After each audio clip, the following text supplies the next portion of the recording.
देव जाति के विनाश के दृश्य को देखकर मनु बहुत ही दुखी है और मन ही मन वो चिंतन मनन कर रहे हैं कि देव जाति के विनाश का क्या कारण था।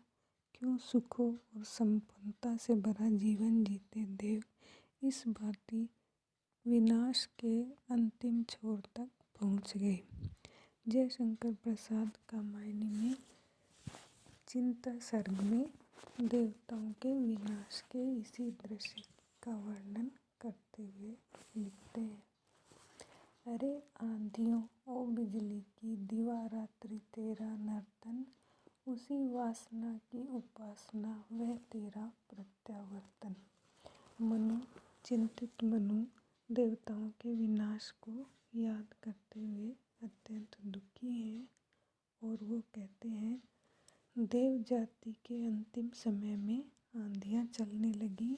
वे आंधियाँ संकेत थी कि देव जाति धीरे धीरे विनाश की ओर अग्रसर हो रही है। रात दिन बिजलियाँ चमकती थीं। दिन और रात्रि आंधियों और बिजलियों का प्रत्यावर्तन होता रहता था, नर्तन होता रहता था।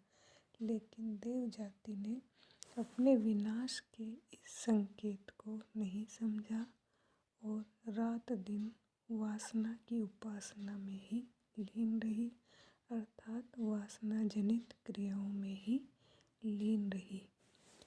आगे प्रसाद लिखते हैं, मणि दीपों के अंधकार में अरे निराशा पूर्ण भविष्य, देव दंभ के महामेघ में सब कुछ ही बन गया अविष्य। मनु याद करते हैं कि किस भांति देवताओं के भवन मणियों की भांति जगमगाते दीपों से उज्ज्वल रोशनी से भरे रहते थे, लेकिन आज वही भवन अंधकार में डूबे हुए हैं और यह निराशापूर्ण भविष्य देवताओं की उन्हीं वासना जनित क्रियाओं का परिणाम है। देव दंभ के महामेघ में देवताओं के अहंकार रूपी महामेघों में डूबकर संपूर्ण देव जाति नष्ट हो गई है। देवताओं के सारे सुख और समृद्धि यज्ञ की हविष्य की भांति जलकर खत्म हो गए हैं। जिस प्रकार यज्ञ में हम हवन सामग्री डालते हैं और वो जलकर पूरी तरह समाप्त हो जाती है, उसी तरह देवताओं के दंभ रूपी यज्ञ में देवताओं का सारा सुख और समृद्धि समाप्त हो गई है। आगे प्रसाद लिखते हैं, अरे अमरता के चमकीले पुतलों तेरे ये जयनाद काँप रहे हैं आज प्रतिध्वनि बनकर मानो दीन विषाद।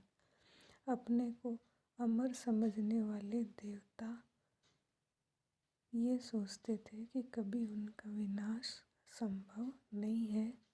उन देवताओं की जयनाद के स्वर जहाँ हर तरफ गूंजते रहते थे, आज दीनता और विषाद के स्वर ही प्रतिध्वनित होते हुए हर तरफ कांपते सुनाई दे रहे हैं।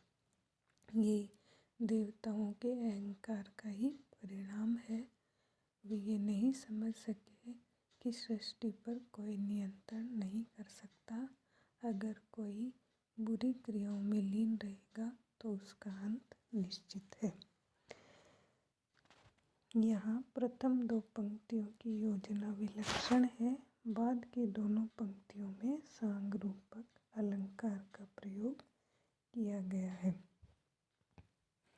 प्रकृति रही दुर्जेय पराजित, हम सब थे भूले मद में, भोले थे हाँ तिरते केवल सब विलासिता के मन में।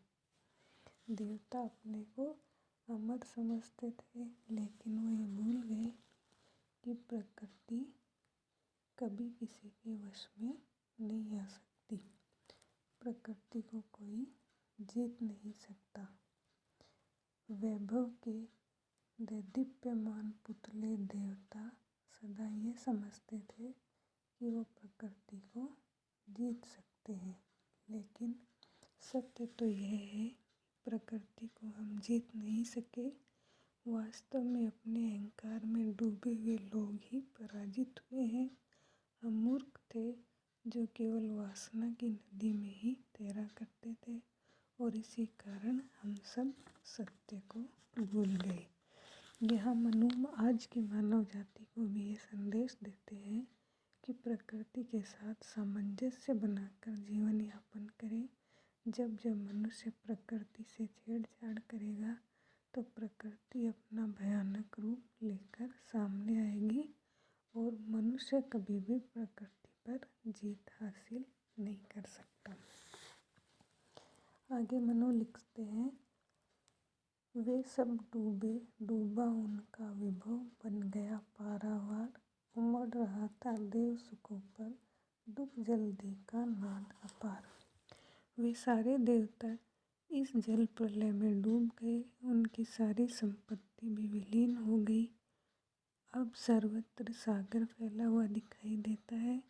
देवताओं के सुखों का अंत हो गया है। अब तो दुख के सागर का गर्जन ही सुनाई पड़ रहा है। यही परिणाम होता है जब जब मनुष्य प्रकृति पर जीत हासिल करने की कोशिश करता है। उसका सारा सुख और समृद्धि एक क्षण में ही नाश को पहुंच जाती है और हर तरफ दुख ही दुख बिखरे हुए दिखाई देते हैं। आगे प्रसाद जी लिखते हैं, वह उन्मुक्त विलास हुआ क्या, स्वप्न रहा या छलना थी, देव सृष्टि की सुख विभावरी ताराओं की कल्पना थी। मनु सोचते हैं कि देवताओं का वह अबाध विलास कहाँ चला गया। क्या वह एक स्वप्न था या कोई छलना अर्थात धोखा था। सच तो यह है कि देवताओं के सुख की रात्रि तारों की रचना के समान क्षणिक मात्र थी। जैसे तारे निकलते हैं और समाप्त हो जाते हैं, छिप जाते हैं। संध्या के पश्चात तारे उदित होते हैं, रात हो जाती है और प्रातःकाल तारे छिप जाते हैं, रात्रि समाप्त हो जाती है। जिस प्रकार रात नश्वर है उसी प्रकार देवताओं का सुख भी नश्वर ही था। देव बालाओं के अंचल सुगंधि से भरे रहते थे। उनकी सांसों में माधुर्य भरा हुआ रहता था।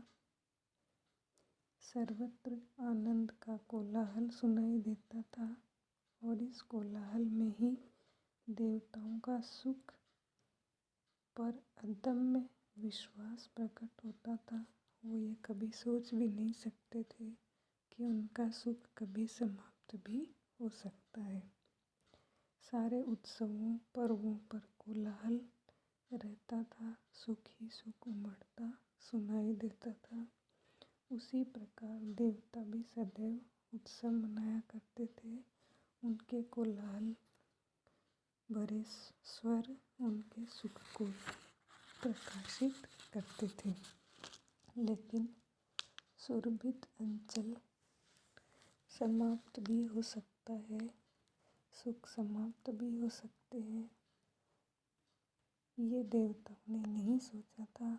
मनु इसी पर चिंतन कर रहे हैं कि क्या देवताओं के वे सारे सुख और समृद्धि कोई धोखा थी या क्षणिक छलावा था जिसे देवता समझ नहीं सके।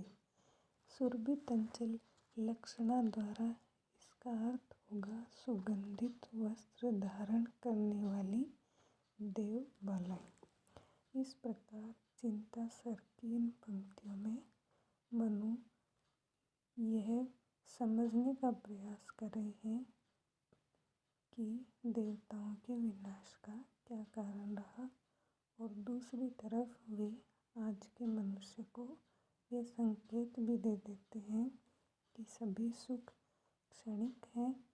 प्रकृति पर विजय हासिल करने का प्रयास निरर्थक है। हम अपने अहंकार के वश कभी ये ना समझें कि हम प्रकृति को जीत सकते हैं। प्रकृति पर विजय प्राप्त करने की अपेक्षा प्रकृति सामंजस्य बनाकर ही जीवन को सुख और समृद्धि से युक्त किया जा सकता है।